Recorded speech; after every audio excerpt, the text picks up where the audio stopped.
Click the links, join channel here over at subscribe. I got a mailbox. Want to mail some comics and the various other links. So what happened? A guy sings a song that triggers these soy boys and cat ladies. And, these people are like vaguely offended by this song that they can't really quite point to anything about it. And the thing is, when you look at them on Twitter, you see who the people are just outraged about it. They look exactly like you expect them to look. What is it? The meme physiognomy is real. And then you look at these guys and you're like, yeah, that's exactly what I expect you to look like. So, they're basically just waiting for a fair-skinned, light-eyed public figure to give them something that they could blow up and get that sweet, sweet dopamine. And, this is all, admittedly, deck chairs on the Titanic, the first world problem stuff. They never get upset over anything real because they just don't have the balls to take a real stand. Every once in a while, but it's pretty rare. Dear liberal virtue signaling pussies, there is actual horrific violence. Detroit, Chicago, every weekend.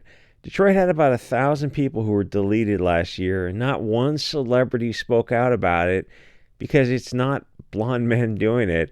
You look at the energy invested in protesting this silly little song, it's not a real issue for anyone. There are homeless tent cities growing rapidly across America.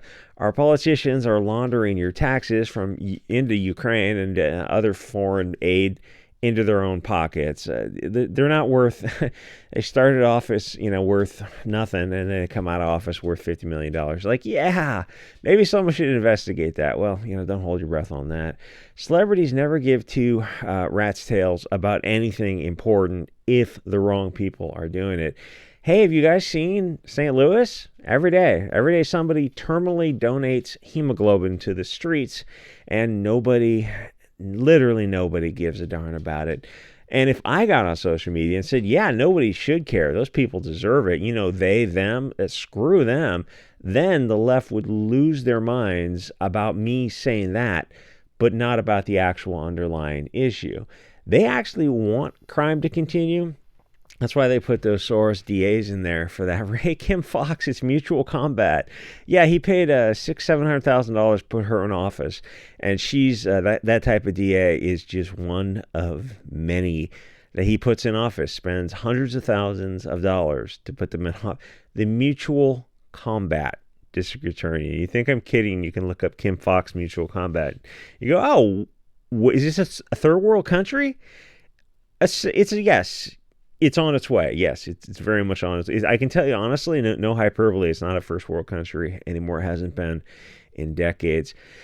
The thing is, they do that because they want to let things get so bad that they can use it to amend the second. That's why those cities are catch and release now. I mean, people they're out on like ankle release for actual crimes against the person, not just property crimes. And the left wing is like, oh yeah, we're fine with this. Why would you be fine with this? They don't give a darn about the criminals or the victims in those cities. They will swim in blood if they can pull the Second Amendment. Because after they take your liberty devices, they're going to delete you. They already talk about wiping you out now on social media. What do you think happens if you're not armed? Well, what happens is whatever the mob or government wants to happen. Anyways, what are you going to say about it? And they go, what are you going to do against the United States Army? It's like laughs in Vietnamese or any Middle Eastern. It's like you fought the Taliban for 20 years. Yeah, how'd that work out? Spent trillions of dollars, and who's back in power? Oh yeah, instantly. They're instantly back in power. I don't know what do they speak, Patish or something. Laughs in 762. Tell it to 762 around the world. It's like that's the sound of people seeking liberty, or at least their version of it. Anyway, so the song, whatever this is called, is on YouTube. It's actually really solid for sort of a protest song, and it's really mild. The normal side of America is sick of left-wing violence, as they have a right to be, and the song points out the schism between in the country. You have us, normal people, who want quiet, peaceful neighborhoods. We love guns, but we also don't use them for crime. We don't want to give kids hormone blockers or puberty blockers or cross-sex hormones or sterilize them to turn them into catamites for, or have half-naked men dance around the kids, or have the kids half naked dancing around men. That's an issue that's probably going to have to come to a head pretty soon. So we're literally Hugo Boss. Then you have the other side, who are Bolsheviks, who want to go full tilt into Sodom. They don't want cops. They don't want to punish criminals who are looting and home invasions and muggings and attacking whites or Asians. That is perfectly fine with them, though I will say that the Asians are putting up a little bit of a fuss on it on social media, but the mainstream media completely ignores them. It's brutal because the Asian people know what's going on. So there's a line in the song that triggers him. He says something about he got a gun from his granddad, and that's it. Guys like James Aldean are not carjacking people or doing home invasions or gang drive-bys. If you got a 30-06 deer rifle from his granddad.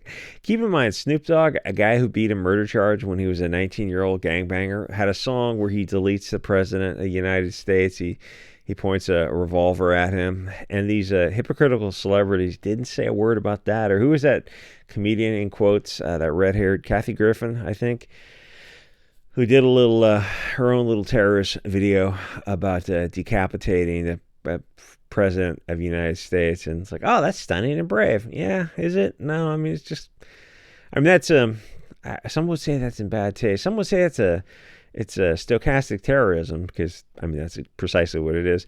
Or the play where they delete a character made to look like Trump, or that rap song that I think is still on YouTube now about how these gangs specifically track down Asians and commit home invasions against them. That is absolutely fine. There are countless rap songs about guys who mumble about deleting their ops, their opponents, their opposition, their friends, and their entire families. There's actually a pretty good one I heard where one gang rapper named something like 100 opponents in this one song who got smoked in gang wars, and he goes through their whole names. And it's kind of funny. It's funny because it's like, it's funny because it is what it is. They really they just don't value human life at all. But that kind of rap music is so prevalent and so ultra violent, and there's very little discussion about it for some wacky reason. Probably because the community who is into that music would tell you just go eat a bag of dicks and then probably do a drive-by and delete you. So it gets ignored, and they focus on a song simply because the guy singing it is a person of the light, the magical European, and they hold him to a higher standard. The other side gets a soft bigotry or lowered expectations. Yeah, the left were the real istophobes the whole time. And the thing is, they're sort of vaguely mad, but they never actually articulate why. What exactly did he say that made their vagina hurt so bad? Because there was nothing specific in the song. It was just the audacity that a fair-eyed American would dare to start expressing that the criminal element was perchance getting out of control. They expect these people of the light to just silently accept it. He's talking about the difference between big city mentality and smaller town mentality. Even if you're not actually in those geographic areas, it's just a state of mind. It's the difference between globalism and nationalism.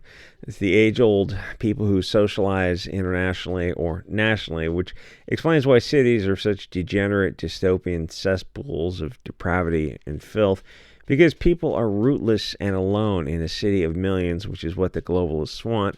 Rootless, tribeless people are easily led. Their slaves will fall for any outside pressure. For people without a tribal support structure, they have to rely on parasocial relationships with an online community. Usually for the left, it's the media and government. They believe any asinine story they come up with. I can't tell if those are blue or gray eyes. Anyway, click the links, join the channel here, subscribe, start. Thanks to everyone who sent pocket knives. They are very, very cool, and I will see you guys all next episode.